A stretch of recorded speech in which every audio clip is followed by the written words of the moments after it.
ಕರ್ತನಾಮಕ್ಕೆ ಸ್ತೋತ್ರವಾಗಿ. ದೇವರು ತನ್ನ ವಾಕ್ಯದಿಂದ ನಿಮ್ಮನ್ನ ಪ್ರತಿನಿತ್ಯವೂ ಸರಿಯಾದ ದಾರಿಗಳಲ್ಲಿ, ಸರಿಯಾದ ಮಾರ್ಗಗಳಲ್ಲಿ ನಿಮ್ಮನ್ನು ನಡೆಸುತ್ತಾ ಬರ್ತಿರುವುದಕ್ಕಾಗಿ ಕರ್ತನಿಗೆ ಕೋಟಿ ಕೋಟಿ ಸ್ತೋತ್ರಗಳನ್ನ ನಾನು ಸಮರ್ಪಣೆ ಮಾಡುವಂತನಾಗಿದ್ದೇನೆ. ಈ ದಿನವೂ ದೇವರು ನಿಮ್ಮೊಟ್ಟಿಗೆ ಒಂದು ವಾಕ್ಯವನ್ನು ಮಾತನಾಡಲಿಕ್ಕಿದ್ದಾರೆ. ಆ ವಾಕ್ಯವನ್ನು ಓದ್ಕೊಳ್ಳೋಣ. ಕೀರ್ತನೆ 32:3ನೇ ವಚನ. ನಾನು ನನ್ನ ಪಾಪವನ್ನು ಅರಿಕೆ ಮಾಡದೆ ಇದ್ದಾಗ ದಿನವೆಲ್ಲ ನರಳುತ್ತಿರುವುದರಿಂದ ನನ್ನ ಎಲುಬುಗಳು ಸೆವೆದು ಹೋಗುತ್ತಿದ್ದವು. ನೋಡ್ರಿ, ಕರ್ತನ ವಾಕ್ಯ ಎಷ್ಟು ಸ್ಪಷ್ಟವಾಗಿ ಹೇಳ್ತಾ ಇದೆ. ಎಷ್ಟೋ ಜನಗಳು ಒಂದು ರೋಗದಿಂದ ಅವರು ಬಳಲುವಂಥದ್ದು, ತಮ್ಮ ಬಾಧೆಗಳು, ಅವರು ಸ್ಕ್ಯಾನಿಂಗ್ ಮಾಡಿಸ್ತಾರೆ, ಎಲ್ಲ ನಾರ್ಮಲ್ ಆಗಿದೆ, ಏನು ಪ್ರಾಬ್ಲಮ್ ಇಲ್ಲ, ಆದ್ರೂ ಬಾಧಿಸಲ್ಪಡ್ತಾ ಇದೆ. ಆದ್ರೂ ಸಹ ಈ ರೋಗ ಬಿಟ್ಟೋಗ್ತಾ ಇಲ್ಲ. ಆದ್ರೂ ಸಹ ಯಾಕೆ ನನ್ನ ಜೀವಿತವನ್ನ ಕಾಡ್ತಾ ಇದೆ, ಇದಕ್ಕೆ ಕಾರಣ ಏನು ಎಂಬುದಾಗಿ ಹುಡುಕಿದ್ರು ಉತ್ತರ ಸಿಗದಲ್ಲೇ ಇರುವಂತವ್ರು ಎಷ್ಟೋ ಜನ ಇದ್ದಾರೆ. ಆದ್ರೆ ಕರ್ತನು ಅದಕ್ಕೆ ಉತ್ತರವನ್ನ ಕೊಡ್ತಾ ಇದ್ದಾನೆ. ಯಾವಾಗ ನಿನ್ನ ಪಾಪಗಳನ್ನ ನಿನ್ನ ದೇವರಿಗೆ ಅರ್ಪಣೆ ಮಾಡದೆ ಇರ್ತೀಯೋ, ಆಗ ನಿನ್ನ ದೇಹವು ಅನಾರೋಗ್ಯಗಳಿಂದ, ಎಲುಬುಗಳ ಸವೆತಗಳಿಂದ, ನರದ ದೌರ್ಬಲ್ಯತನಗಳಿಂದ ನಿನ್ನ ಪ್ರತಿ ದಿನವೂ ಅದರಿಂದ ನೀನು ನರಳುವಂತವನಾಗಿದ್ದೀಯಾ.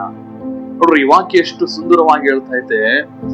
ನಾನು ನನ್ನ ಪಾಪವನ್ನು ಅರಿಕೆ ಮಾಡದೆ ಇದ್ದಾಗ, ನೀನು ಯಾವಾಗ ನೀನು ಮಾಡಿದ ತಪ್ಪುಗಳನ್ನ, ದ್ರೋಹಗಳನ್ನ ನೀನು ದೇವರಿಗೆ ಅರಿಕೆ ಮಾಡದೆ ಇದ್ದಾಗ ದಿನವೆಲ್ಲ ನಿನಗೆ ಬರುವಂತ ಆ ನರಳಾಟವು ಯಾವುದರಿಂದ ಬರ್ತಾ ಇದೆ ಗೊತ್ತಾಗ್ತಾ ಇಲ್ಲ. ಆಸ್ಪತ್ರೆಗೆ ಹೋಗ್ತೀವಿ, ಮೆಡಿಸಿನ್ ತೆಗೆದುಕೊಳ್ತೀವಿ. ಯಾಕೆ ಇದೆಲ್ಲ? ದೇವರು ನಂಬುದ ನಂತರ ನಮಗೆ ಯಾಕೆ ಬಾಧೆ? ಕರ್ತನು ವಾಕ್ಯ ಸ್ಪಷ್ಟವಾಗಿ ಹೇಳ್ತದೆ, ನೀನು ನನ್ನ ಆಜ್ಞೆಗಳನ್ನ ಕೈಗೊಂಡು ನಡೆಯುವುದರಿಂದ, ನನ್ನ ಮಾತಿನ ಪ್ರಕಾರ ಎಲ್ಲಾ ಒಂದು ವಿಷಯಗಳಿಗೂ ವಿಧೇಯನಾಗಿ ನಡೆದುಕೊಳ್ಳುವುದರಿಂದ ಐಗುಪ್ತ ದೇಶದಂತ ವ್ಯಾಧಿ ಯಾವುದು ನಿನ್ನ ಮೇಲೆ ಬರೋ ಮಾಡೋದಿಲ್ಲ ಅಂತ ದೇವರೇ ಮಾತು ಕೊಟ್ಟಿದ್ದಾರೆ. ಈ ವಾಕ್ಯವನ್ನ ನೋಡ್ಕೊಳ್ಳೋದಾದ್ರೆ, ಇವತ್ತು ನಮ್ಮ ಜೀವಿತದಲ್ಲಿ ಒಂದು ರೋಗ ಬರುತ್ತೆ ಅನ್ನುವುದಾದ್ರೆ ಅದರ ಅರ್ಥ ಎಲ್ಲೋ ದೇವರಿಗೆ ಅವಿದ್ಯರಾಗಿ ನಡೆದಿದ್ದೀವಿ, ಎಲ್ಲೋ ಪಾಪವನ್ನ ಮಾಡಿದ್ದೀವಿ, ಎಲ್ಲೋ ದೇವರಿಗೆ ಇಷ್ಟ ಇಲ್ಲದ ಕಾರ್ಯಗಳನ್ನ ನಾವು ನಡೆದುಕೊಂಡಿದ್ದೀವಿ. ಅದನ್ನೇ ದೇವರಲ್ಲಿ ವಾಕ್ಯ ಹೇಳ್ತಾ ಇದೆ. ನೀನು ಯಾವಾಗ ನೀನು ಮಾಡಿದ ಪಾಪಗಳನ್ನ ದೇವರಿಗೆ ಅರ್ಪಣೆ ಮಾಡೋದಿಲ್ವೋ, ನಿನ್ನ ದಿನ ಅನ್ನುವಂಥದ್ದು ಪ್ರಾರಂಭ ಆಗ್ತದಲ್ಲ, ಅದೆಲ್ಲ ಬೇರೆ ನರಳಾಟದಲ್ಲೇ ಇರ್ತದೆ, ತೊಂದರೆಗಳಲ್ಲೇ ಇರ್ತದೆ, ಸಮಸ್ಯೆಗಳಲ್ಲೇ ಇರ್ತದೆ. ನಿನ್ನ ಇದ್ ಕಡೆಯಿಂದ ಒಂದು ಬಾಧಿಸಲ್ಪಡ್ತದೆ, ಆ ಕಡೆಯಿಂದ ಒಂದು ಬಾಧಿಸಲ್ಪಡ್ತದೆ. ಕಾರಣ ಏನು? ನಿನ್ನ ಪಾಪಗಳನ್ನ ನೀನು ಅರಿಕೆ ಮಾಡದೇ ಇದ್ದಾಗ ನೀನು ನರಳುವಂತ ಸಮಯ ಬರ್ತದೆ, ನಿನ್ನ ದೇಹ ಬಾಧಿಸಲ್ಪಡುವಂತ ಸಮಯ ಬರ್ತದೆ. ನಿನಗೆ ಗೊತ್ತಿಲ್ಲದ ಹಾಗೆ ನಿನ್ನ ಒಳಗಡೆ ರೋಗಗಳು ಬಿಡುಗಡೆ ಆಗ್ತದೆ. ಆ ರೋಗ ಡಾಕ್ಟರ್ ಕೈಗಳು ಸಹ ಅವರಿಂದಲೂ ಕಂಡುಹಿಡಿಯಲಿಕ್ಕೆ ಆಗ್ದಲೇ ಇರುವಂತದ್ದು ಬರ್ತದೆ. ಯಾಕಂದರೆ ಬೈಬಲ್ ಅದನ್ನ ಕಂಡುಹಿಡಿಯುವಂತದ್ದಾಗಿದೆ. ಇವತ್ತು ಪ್ರತಿ ಒಂದೊಂದು ರೋಗಕ್ಕೂ ಮದ್ದು ಅನ್ನುವಂಥದ್ದು ಈ ಸತ್ಯವಾಕ್ಯವಾಗಿದೆ. ಈ ವಾಕ್ಯವನ್ನ ನೀನ್ ಅರ್ಥ ಮಾಡಿಕೊಂಡು, ವಾಕ್ಯಕ್ಕೆ ನೀನ್ ಗಮನ ಇಟ್ಟು ನೀನ್ ನಡೆದುಕೊಳ್ಳುವುದಾದರೆ ನಿನ್ನ ಜೀವಿತವನ್ನ ದೇವರು ಬದಲಾಯಿಸುವಂತರಾಗಿದ್ದಾರೆ.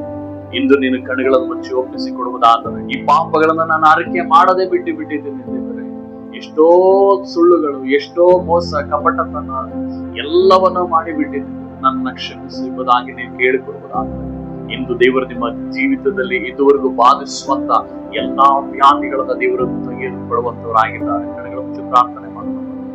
ಪರಲೋಕದಲ್ಲಿರುವ ನಮ್ಮ ತಂದೆಯಾದ ದೇವರೇ, ಇಂದು ಯಾರೆಲ್ಲ ರಾಜ ದೇವರೇ ನಮ್ಮ ಪಾಪಗಳನ್ನ ಇಂದು ಅರಿಕೆ ಮಾಡ್ತಾ ಇದ್ರು, ಇದುವರೆಗೂ ಮಾಡಿದ ಪಾಪಗಳು, ದ್ರೋಹಗಳು ಇಂದು ಅರಿಕೆ ಮಾಡ್ತಾ ಇದ್ರು, ಈ ಕ್ಷಣದಲ್ಲೇ ಯೇಸು ಕ್ರಿಸ್ತನ ನಾಮದಲ್ಲಿ ಅವರಿಗೆ ಬಿಡುಗಡೆ ಉಂಟಾಗಲಿ ಕರ್ತನೆ.